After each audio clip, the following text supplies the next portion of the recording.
I think I had this moment where I had to go back to my why. What was my why for going onto my YouTube? What was my purpose? Sure, what that was makes the sense. reason? What led me to be in the position that I am today? And that's because a lot of people followed me because Yeah. when it comes to skin, I had Yes. the same skin issues as them. Many issues that you don't find a lot of people in the beauty space Yes. talking about. Everyone in the beauty space, I'm not even trying to be Yes. weird or anything, but I they have get you. perfect skin. Hi guys, welcome to this week's episode of Mental Health with Bosslady. Note that I said mental health with Bosslady because there are two different segments, and this segment is particularly the Boss Lady and Mental Health with Bosslady, and I've got an incredible woman with me today here. I cannot wait to get into this. She is literally, if you think about the influencer world 3, 4, 5 years ago, and just one of those women who've been killing it ever since, it's her. She is a beauty influencer, content creator, YouTuber, and she is the founder of Leshmi Baby. I mean, she does so much more, but we're gonna get into all of that. Hi, Thandi. Hi, how are you? I'm good. I'm good. How are you doing? I am amazing. I'm good. Okay. First of all, like, do you ever like just stop and say, "I'm Thandi Gama"? Like, do you like? Have you? Do you think? No. Do you think you've taken that in? No, I don't. I think because just when I'm around my family, they don't treat me like that. They just I get that. see me as some random girl. So because I spend a lot of time with family and friends that treat me like that, I don't ever wake up and think, oh my gosh, you are this and that. Yeah. I just wake up and it's me.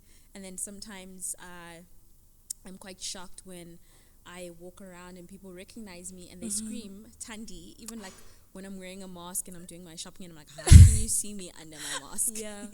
So yeah, that's pretty much it. I mean, if I must say, you've done well for yourself, girl. Thank you so much. I try.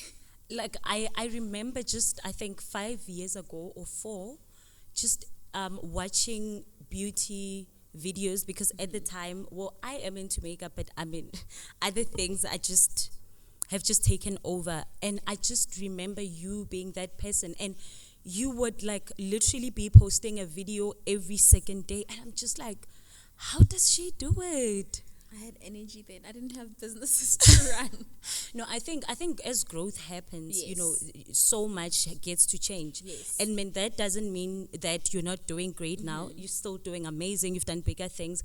I'm just saying that when I thought about the word consistency, Yeah. you literally, in terms of YouTube, you were one of those people that got to just define that.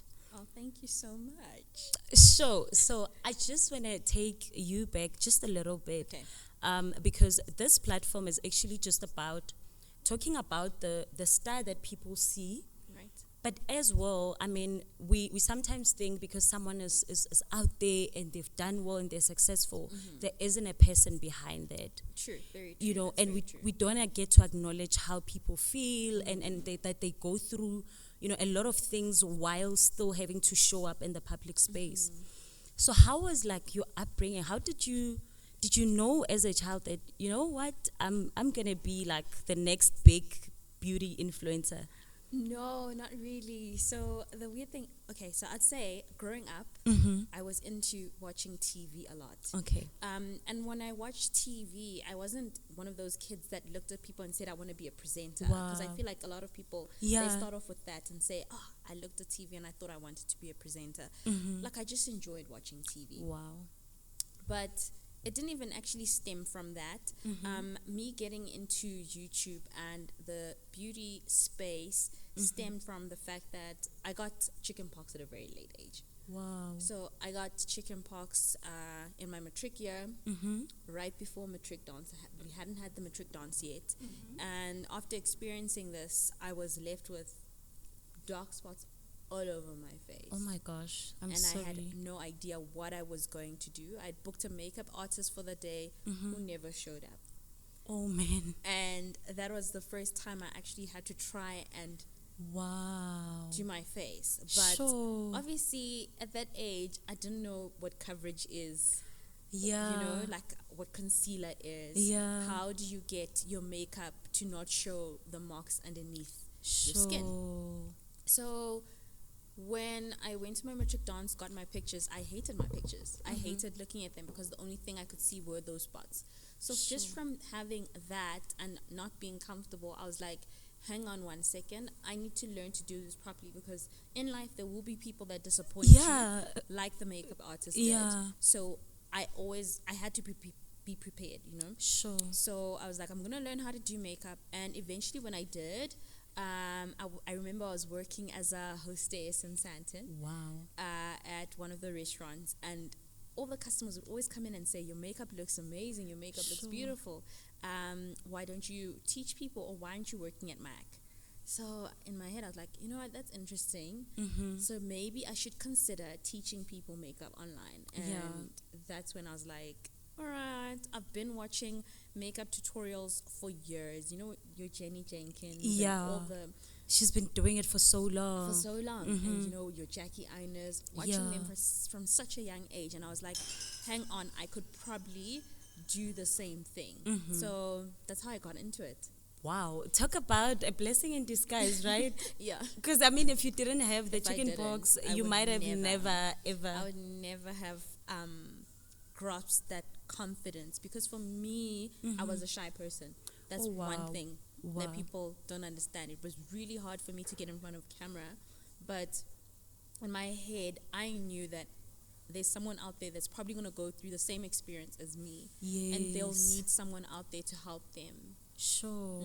So it wasn't even about yourself. That is so beautiful because Oprah says that if you want to live a life of purpose, you must think about serving. The fact that you thought about serving someone out there who might be going through the same thing. Imagine someone gets disappointed by makeup artists. Sure. Wow. I love that. Then you decide that, okay, this is what I'm going to do. What is that process like? Do you think about how big this could get as you are thinking about starting? No. So when I started, it was mainly just a passion. It was never about money. It was never about numbers, or it was just the fact that, you know what, someone out there needs this help. And also when I was watching people like your Jenny Jenkins and Jackie Ina, they spoke of products in Sephora that we had no access to. Sure. This was before we had people that would bring stuff into the country. Absolutely. So it was nearly impossible for anyone in South Africa to just guess, what will I use if Jackie Ina is using this foundation? What in South Africa will work for me? When it comes to pigment, which brands in South Africa are pigmented? Foundations, which foundations in South Africa have the most coverage? There wasn't anyone doing that. So I had to step up and do that for someone else. And you did that, because I remember that actually I learned, okay, don't mind my makeup. I did it in 5 minutes, guys. Hectic. But anyway, I remember that when I learned about fluffy brows, I learned them from you. And I love your brows, by the way. Thank you, babe. These were done in 2 minutes, literally. So I learned them from you, and I was like, and you were just talking about product. Next thing, it's oxidization, and I'm just like, what is this? All of this. But as I watched your videos, I got to like understand that, oh, there's that. So you literally saved that thing that you wanted to save within the industry. Because I think a lot of us just thought you go buy foundation, and if Thandi is wearing M50, I go and buy M50. Sure. What was it like now then when you went into it, and then you realized the amount of work that goes into content creation? I think, so when I started, I had decided I'd gone back to school. So I had a lot of free time sometimes, because you know, when you study, school is like half day, and then if you're not studying during the day, you can obviously like film a video, find space to edit. I think it's just the hard part was in the beginning, learning how to edit, you know, and also the difficulty of it was realizing that I didn't have enough space on my phone. I started off on a phone, Sure. on an iPhone 6s, and it was a 16 gig. How much Wow. space is 16 gig right now? Babe, plus everything else that you have in your phone, plus the You know, apps. and then there's that other on iPhone, that takes up literally all the space on the phone. Sure. So trying to film in high quality on that, I just realized it wasn't working, Mm-hmm. and then I had to save up for a camera. So there were just small little things that I would come across as I was growing and looking at other people and trying to achieve the same standard that you would see abroad. But obviously, I wasn't gonna get there immediately. Absolutely. But I just wanted something good enough for the person here to be able to ingest and say, okay, I see the color of the foundation, I see what she means, and yeah, those were the important things. But it was slightly difficult, but not that hard. Sure, I get that.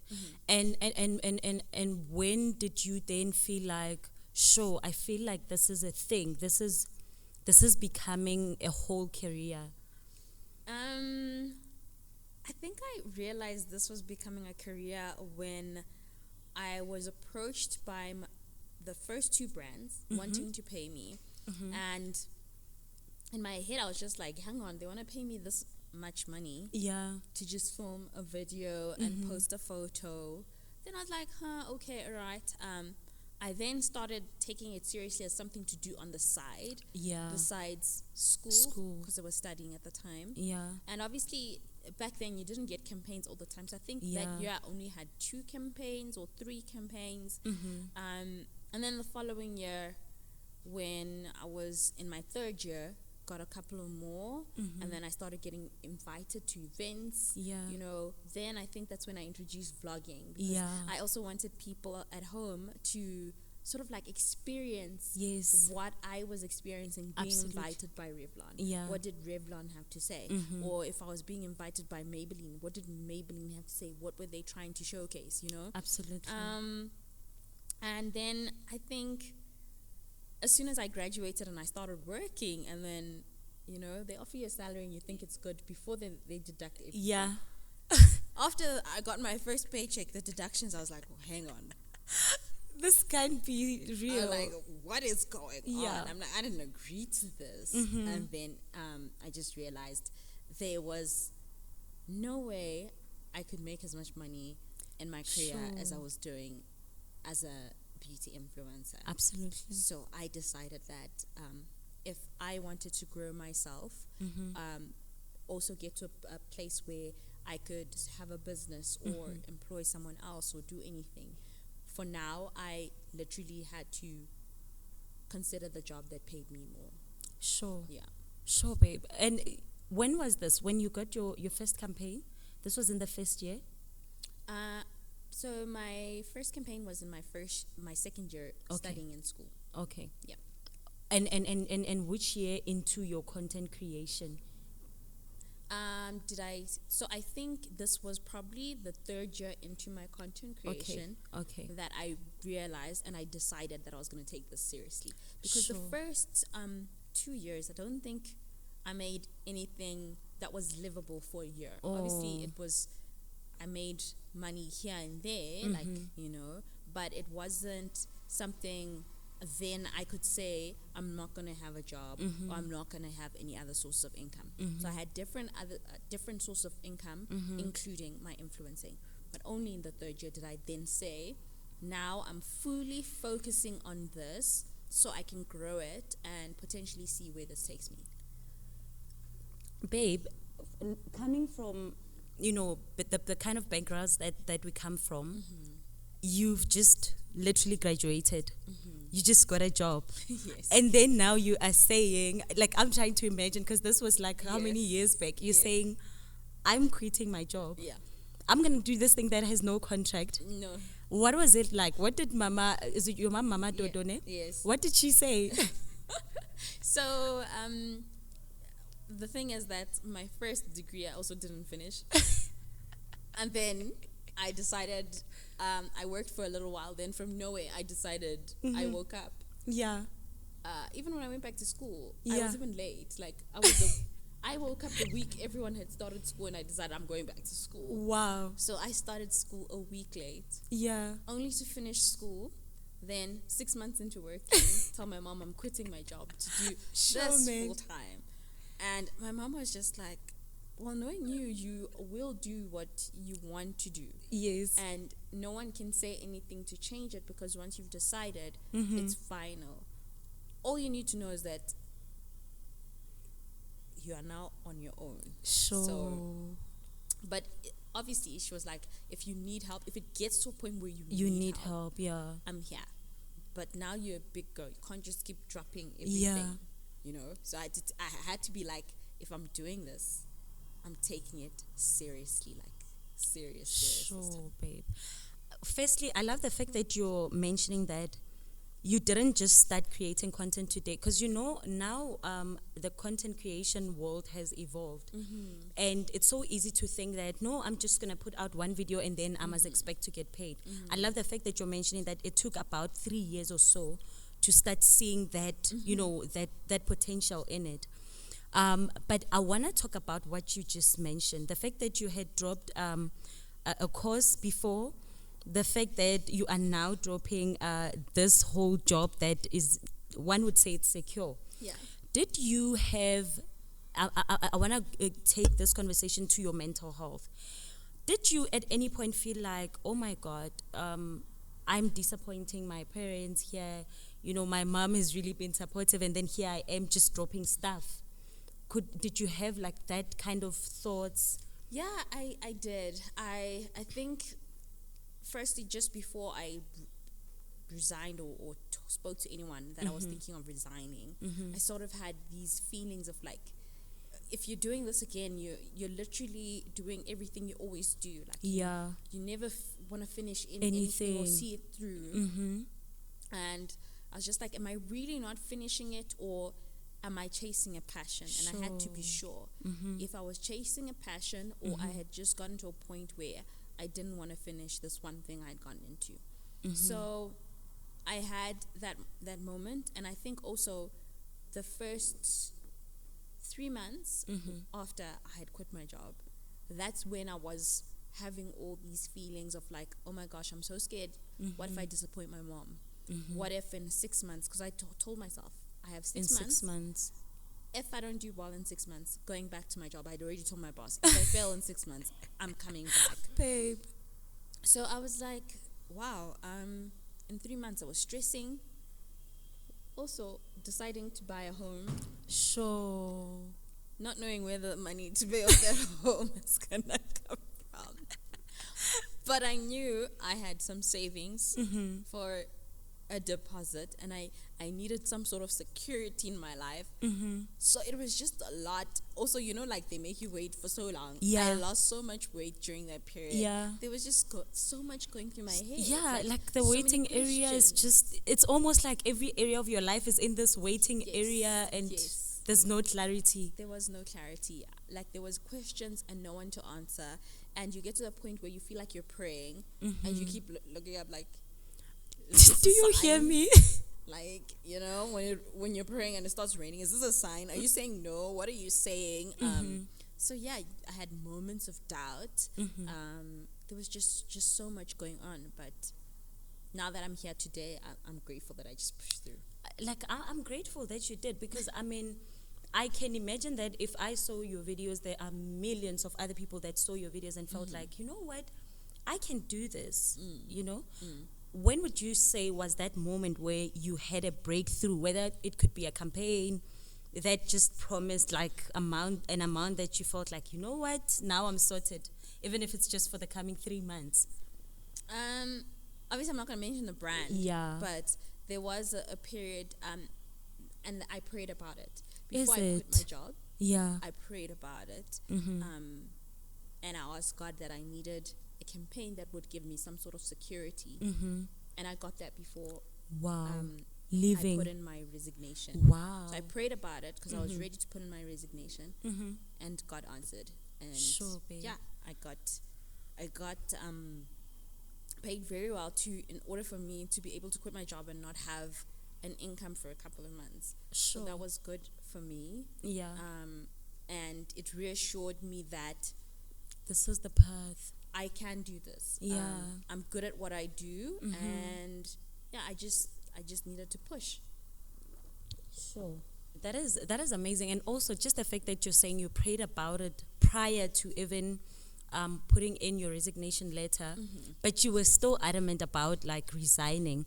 I think, you know, would you say being strong-willed is something that has gotten you through everything and just up to where you are now? Yeah, I think so. I think also it's pretty much like, you know, I was raised by a single mom. Yeah. And just watching everything she's managed to do for us with very little. Yeah. Or the things that we've like placed, the schools we've managed to go to with very little, made me realize that it's not really about what you have. Absolutely. It's about what do you want, Yeah. and what are you willing to do, as in how hard are you willing to work to achieve this. I mean, people like saying we have 24 hours. We all have 24 hours. They like to say, every morning when you wake up, there's a certain amount of time that's deposited into your account. Yeah. You get to decide how much of that money you spend. Sure. It's almost like, imagine someone giving you 2,400 every day. Every single day. Every single day. That and is say you can spend this, and you decide to only spend 800. Babe, that is, I have goosebumps from what you just said. And that is so true. And sometimes we think that, you know how we want to think that, oh my gosh, maybe she had like, you know, a backup. Maybe she had this, you know, I can't because I don't have backup. So I like the fact that you're saying you started with nothing, no backup. Nothing. Literally, people always sometimes think, I remember there was a misconception because my surname is Gama, and there's a very great man whose also surname is Gama, and people thought I come from wealth, and I don't, guys. I was raised by a single mom. Literally, I started working from the age of 16. So from 16, I became financially independent, and a lot of the things that I would have, from cell phones, clothes, from 16, I literally took it upon myself to do that for myself, because I don't want to put that burden on my mom anymore. Absolutely. There was two of us. So she still had to take care of my younger sister. So literally, I feel that pushed me to become the person that I am today. It's just knowing where I come from, the journey, and knowing what I don't want to go back to, or knowing that if I only work 2 hours a day, then it's only a guaranteed 1,000 rand. And Absolutely. if I'm very comfortable with that, that's the life I'll carry on living. And if I'm not comfortable with that, I can choose to work 10 hours a day and turn that 1,000 into 10,000 rand. You know what I mean? Sure, babe. So it's really all about how much do you want something, and then taking weaknesses and the things that are meant to bring you down and using them as your strengths. Sure. Wow. And I think that is so profound. And I think the fact that, you know, you've got to put in something to get out of this thing that you want, the results that you want, is one thing that we usually try to avoid. Or this, you hear people say, yeah, I mean, I work hard. I mean, I do my... But I mean, if you push hard, something has to happen. Something has to give in, you know. So I love that, and the main aim of just also wanting to have you here is to just say it doesn't matter where you come from. You don't need to have like this trust fund. You can do it. You can follow your passion as well, because your route is not necessarily a traditional route. You followed your passion. You believed in this thing that you felt strongly about, and here you are. Sure. What would you say was one of like the proudest moments in this, all of this? My proudest moment? Wow. I've had many proud moments. Yeah. You know, like, because I think also the problem is that I like celebrating everything privately. I love that.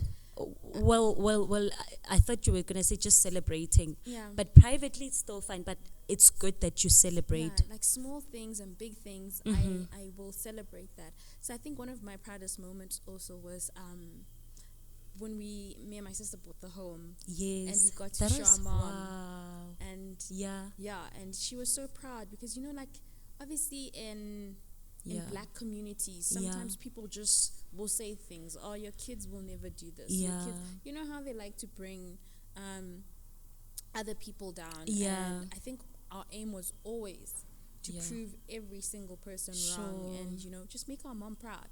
So I think that was one of my biggest moments where I realized, what, I've made my mom proud, she's happy. And then thereafter, there've just been so many big moments, like being an ambassador for Sony. That's a camera brand. I never thought I'm like myself, someone who does beauty, Yeah. like a brand like that would choose to work with me. When I worked with Suzuki, I didn't have as many followers as I remember that. as most of the influencers in the country. Yeah. Yet they chose to work with me for a Yeah. good 3 months. And Yeah. there's just been so many moments. And I think you were one of those first few influencers that got to work with car brands. Yes. And I was just like, sure, so it's possible, It is possible, babe. And like what made me realize is that it's not about the numbers. Like when that happened for me, Yes. I was like, it's not about the numbers. Yes. Because then I was like to my mom, like, why did they choose me? There's so many influencers that are so much bigger than me, with better reach. And I just realized that, with the little numbers that I had, I'd actually built a community of people Yes. that engage.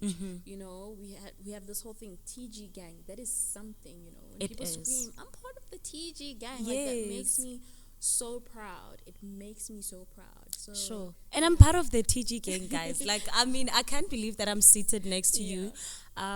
Sure. What are some of the challenging things about this industry? Challenging. I think challenging is just that, so many people don't realize that you are your own Yes. videographer, photographer, Sure. editor, and everything in one. So the challenge, it's not really a big challenge, but obviously you will be faced with the fact that you can get 3 campaigns in 1 week. And you'd obviously start stressing, like, why couldn't this be spaced out within Yeah. a month? But when you are a content creator, you can't get to pick when you work and when you don't. when you don't. Sometimes you'll get work on a Friday and you plan to go on vacation. Now you're packing stuff to work on vacation. Sure. And, it's like you said, we don't have a contract. It's not secure. So you choosing not to work is really not a good idea because you never know when the next campaign is coming. Yeah. So there's just small things that you can work around, obviously. I've had so many holidays that turned out to me having to shoot content. And Yeah. I've become so accustomed to it now that I Yeah. always know there's a possibility 1 week before my holiday I will get a campaign. And then it's a work holiday. It's a work holiday, but we make it work. Sure. I love that. I also love just your perspective of it, because you don't look at it as a challenge. You look at it as just, well, it's an opportunity because, like you're saying, nothing is secure in this industry. Would you say that at any point in your career, your mental health has been affected by just the workload, or just maybe sometimes people commenting something? Because, like I said, sometimes we think that Thandi, it's a brand, and not a human being. Yeah, true. So would you say that you've had times where you felt like your mental health took a knock because of the career? Yeah, I think there was a time also where just about, I think 2 years ago, that's when I had the acne flare up, Yeah. right? And then people didn't understand. I don't think a lot of people out there Yeah. understand what acne really is, And people would come onto my channel and leave comments like, Sure. "Oh, you're dirty. You probably should clean yourself better," or "What are Wow. you thinking coming on line looking like this?" What's going on with your face? Like there'd be so many hurtful comments, some that I don't even want to repeat because Yeah. it's just so hard. And I think I remember even during lockdown, my mom was there and my sister was there, and I was having a live on Instagram, and someone Yeah. said something, and I broke.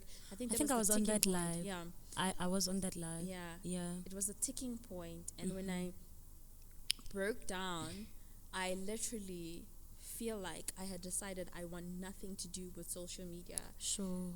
when it comes to my skin. So I don't know, I don't think people noticed, but thereafter for about a year, I did not do skincare content. I did not do makeup content. Anything that required me to show my face just became an uncomfortable thing, even though I was going through a process where my skin was getting better, but I just didn't want to open up room for anyone to say anything. Sure, babe. Yeah. And I think, man, that should be our cue to just really learn that there's a person behind the camera, and there's a person with emotions behind the brand that you've created. And it's just so important to be sensitive and to be considerate as well. But I want to talk about just a little bit about that. What gave you the courage to just actually come and share your journey? Because like you're saying, it can't be easy to share that, you know, because people will try to, and the thing with acne, I've noticed that before anything else, people will try to give you advice. Why don't you try this? What gave you the courage to just share your journey as is? I think I had this moment where I had to go back to my why. What was my why for going onto my YouTube? What was my purpose? Sure, what that was makes the sense. reason? What led me to be in the position that I am today? And that's because a lot of people followed me, because when it comes to skin, I had the same skin issues as them. Many issues that you don't find a lot of people in the beauty space talking about. Everyone in the beauty space, I'm not even trying to be weird or anything, but they have perfect skin. You know, and when someone has perfect skin, you're not so sure if what they're doing is going to work for your skin. So when I started out, the first time I started out was because I had marks. So I was like, how is this any different? This is now acne. And this is something that 95% of the population deals with. Struggle with, Like literally 95% of people will go through that journey sometime in their life. And I'm like, someone doesn't know that there is a solution, or there's this doctor out there who's really good. So I found my why, and then I just had to build up confidence and go back. I was like, if someone says something bad, we are deleting, we're not reading, we're not taking it to heart. That is their problem, and we are grateful they watched, because we made money off of them watching. Wow, babe. So that's how I that takes a lot of emotional maturity. Were the moments where you felt like, maybe I should stop sharing? So when the journey started, I really didn't share as soon as like my skin was okay, because I just wasn't sure. Because you know, even when you say, guys, I'm on this medication, there were still people, you know how you say people give advice, give unsolicited advice, you know, it will come back, right? And I was like, okay, so now that I'm feeling my skin is starting to look better, what if it's true? What if it does come back? So I took some time, literally, for me to start sharing my journey. It's been over a year now. You know, it was over a year from when I had started. I didn't start immediately sharing when I started taking the medication. I waited quite a bit. Because of that thing. You know, you're not sure if it's gonna come back. So even with the whole thing of like people saying hurtful things and me just fearing my skin breaking out. You know, I wake up every morning and I look at my face and I check. Oh my God. Okay, there is no pimple. Okay, we're great today. We carry on. Push. I'm sorry about that. That is not nice. And to think that a person pops a comment and actually maybe even forgets about the comment, but you have to constantly live with that in your head.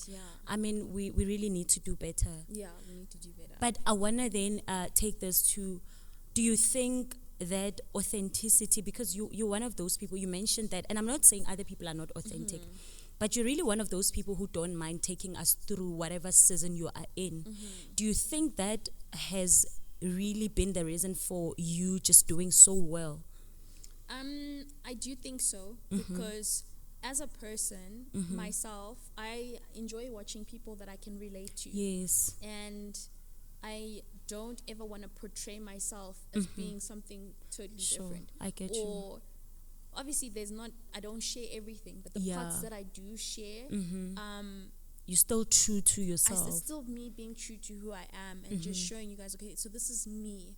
Apart from me, if I'm an influencer, right? But apart from me just coming on here and sharing a product with you, is it believable? Because you Yeah. need to have moments where you can relate with me and say, you know what, 5, 10 vlogs ago, I remember Thandi speaking about something like this. Absolutely. This makes sense because there are a lot of products that fit into my life, but unless I show you, and it's not just a once-off thing every now and then, it doesn't make sense in your life. Like you Sure. just feel like I'm taking advantage Yeah. of you as a person. And hey, it's also nice just having an online friend, online Yes. sister, you know, someone who understands what you're going through. And some of the things that I like to share, it's because when I go through them, I always like try and see if anyone that I enjoy watching has spoken wow. about something like that. I'm like, you know what, I would have loved to have a perspective Yeah. from someone different, because it's not every day we can go to our sister or our mother Yeah. and discuss certain things, Yeah. right? But there is that online friend that has gone through it and has shared how she achieved this, and then you just feel like, you know what, hang on, I can do it too. Sure. Yeah. And I mean, you're doing a great job from just influencing that 16-year-old or, 15-year-old girl that has acne or whatever, and their face is not as they would wish it would be as smooth. I think seeing that actually gets to validate you and you feel like, I'm not alone. And, Yes. if Thandi has gone through it and she's been able to just Fix it. that, I can get through it. And I think more than anything, the message that particular those particular events drove is the fact that you should still be able to love yourself regardless, because I remember just thinking to myself with my own issues with my skin, because I have dry skin and I have dry lips as well. And you would say, oh my gosh, I have dry lips, I struggle with dry lips.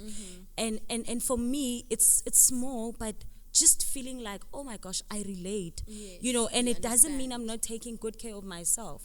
That means a lot. Hey, continue to share your truth, babe. Thank you. In closing, if there's anybody out there who feels like, sure, this is a scary move, but I want to do it, I want to become a content creator, obviously for the right reasons, what would you say? And they feel like maybe they are not good enough or they don't have the budget to even start. So I like to give examples of people lately. I look at Majimbo. Yes. You know, Sure. she uses a regular phone. Babe. She's managed to grow her following without Sure. having this big ass camera that everyone thinks. Because people always come to my DMs, what camera would you recommend? I'm like, but you have a phone. Yeah. Why don't you start with a phone? Yeah. There's no need to be spending so much money, because what's going to happen is that when you now have to go through that process where Yeah. you're waiting 2 years to get your first Sure. campaign, that's going to be so painful, knowing that you spent 10,000 Rand on a camera, 10,000 Rand that could have gone towards something else at the time. So work with what you have in this current moment. If you have your phone, start on a phone, share on a phone. There's so many people who create amazing content Absolutely. with just their phones. It's not the camera or the phone or whatever gadget you're using that makes you. Yes. It is the content that you're sharing. What makes you different? What gets people to engage? Are you true to yourself? Can we relate? Do we watch you and want to see more, even if the footage is blurry? What do we care about the most? So when you find your why and your purpose, then go for it. But what I also say lately is, because influencing is not the same as before, where Absolutely. it wasn't recognized. It's recognized. It is a career, and if you're gonna go into it, I'm not saying quit your job like me. Yeah. When I did that, I knew there was very little Yeah. people in the Influencing. beauty space. Yeah. So I knew it was very easy for me to work with this brand this month, this brand, because I kind of had an idea of when they would be doing campaigns, so it would work for me. And now there's so many people doing it that I feel that before you ever decide to quit your job, build that reputation, Yes. build your following, make sure your finances are in check. Only ever quit your job the minute the other job is paying you more than your what job. your current. Yeah. Don't sort of like think about it and say, no, in 2 years I'll be earning this much. No, get to a point where you've seen that money in your account. Yeah. in your account and you know for a fact that it's possible, then you can quit your job and Sure. yeah. That is that. I think that's valuable advice. Because the other thing is this whole thing is seasonal. There are seasons where there are no campaigns, Yes, and then very there are true. seasons where like you're literally like doing so much. I don't have a campaign yet this year. Listen, it's tough. It's tough. It I is only tough. got into this space recently, and I must say, speaking to what you're saying about phone, I've been creating content from my phone, but I've been able to get campaigns that are paying Yes, you see. from just creating from my phone. yeah. And I remember you talking on the video on your when you spoke about buying a camera. You've got a dope camera, by the way. Thank you. And you said, guys, I started with what I had. Like I think it's important to always acknowledge that you're not gonna start as a pro. No, you won't. Even when you edit, your editing won't be great. When you look back at, and it's important to even leave that footage on there. Like when you Yeah. go back and look at it, be like, oh, this was overexposed. You even start understanding the lingo. I didn't have a mic. The sound was bad. Like you start growing, and then also even with phones, there's gadgets that you can start buying and adding to your gadgets to make your sound better. Absolutely. Obviously, with lighting, things are amazing. Like, people are shooting movies on phones now. When they launch stuff, like they'll Sure. tell you this movie was shot on this phone. And I'm just like, phones are great. They are, and the camera quality has gotten better. Just in closing, how do you take care of your mental health, considering that the space you're in, there are so many like unsolicited advices, as we've said, and how would you then also advise the next person to take care of their mental health, someone in the same space? Okay, so basically, what I've done is that I have learned to take moments to myself and step Love that. away from the problem. So when social media is a problem in my life, I take a break, and I've learned that sometimes when I'm taking a break, I don't really need to let anyone know That you're taking a because break. what's gonna happen if I let people know I'm taking a break? Why? I'll start getting questions Yeah. and messages of when are you coming back? We need this, we need that, and which just makes the whole process less It easy. defies the process, Yeah, the whole thing. so Yeah. Just take a break and work on what I need to work on. And then when I come back, I can explain where I was. I can explain, guys, I needed some time away from you. I needed some space. So I've learned to do that, and I've learned to not. The one thing is that before I used to just work, and not enjoy the moment. So I've learned that sometimes I need to put the camera down and enjoy the moment, live, have fun. Like, I think I've had 2 trips now to Cape Town that I've never vlogged. I've been enjoying the content. Yeah, and I never vlogged, and I had a little bit of footage. That's what I shared, and I said the rest that I couldn't. That was far important for me and my mental health than it I was love for me to that. share it with you guys. So my advice is to always look back and question yourself in that moment. Are you happy? Are you okay? Compare yourself now to how you were a month ago. When you notice that there's some inconsistency, then you do realize that maybe something's not right in the moment, and talk, like speak to people. Love that. I think one thing that we all like doing is like keeping things to Yeah. ourselves. And I think we have family. Like, I speak to my friend, my best friend, one guy. I'll speak to my sister. Like, I literally, or even my mom. Communicate with the people around you, Absolutely. so they can advise you, because sometimes it's not good doing it on your own. Sure. I absolutely love that. What's the one brand you still want to work with so badly, and you're just going to be like, Mama, I made it when you get there? A brand that I want to work with, I don't know, because I've worked with so many You brands. have, babe. You Like, literally, when I've updated my my Your media kit. portfolio with Yeah. all the brands that I've worked with, it's like on 2 pages now. So Sure. I was just like, who's left? I know, But right? There's a lot of brands. But that's that I why I'm haven't asking, worked with. what's that one big gig that you're just like, when I get there, Mama, I made it? It could even be with Leshmi Baby, like from your business, that you would love for Leshmi Baby to maybe, like, I don't know, work with or something. So I'd love for my brand to get to a point where it's literally almost in line with other brands, right? I love that. And obviously work with other influencers. Yes, Have yes. campaigns for them That has always been the dream. Sure. But still, I think I mentioned I still want to work. I've worked with a car brand before already, but I still want to work with a car brand again because I did that many years ago. And another thing that I think I want to venture into something different. You know, I started off with beauty, and I've done it, and then I got to a point where I was, you know, like how I say, I always leave things. No, but that's also a good thing, because knowing when to leave is a good thing. Yes. Yeah. So I think I want to venture into something completely different and find myself working with so many brands in that space. Yeah. And then I'll realize that I'm capable of anything. Yeah. When I'm ready to move on into a different space, that's who I can be. Sure. Yeah. I love that. You're doing amazing. Continue to you. do, you know, the amazing things that you do. But more than anything, your humility, just how humble you are through it all, is just so beautiful. Just the fact that someone can be so grounded and yet so well accomplished. Thank you. Sure, babe. I can't wait to see your star rising. Continue to rise. Thank you. And I can't wait to see this and see everything that you're bringing out. Like I was literally, I remember I was stalking. I was like, okay, so let me see what I'm going to look like or what's going to happen. And I couldn't find anything because you said this is the first time you're doing this, we're only branching out into the podcast and YouTube now. Okay, so that's nice. I'm really excited. I can't wait for it. And Thank you. I hope you do amazing. Thank you so much, babe. Thank you for being here as well. It's a pleasure. You are allowing me to just be able to do what I'd love to do. Thank you. It's a pleasure.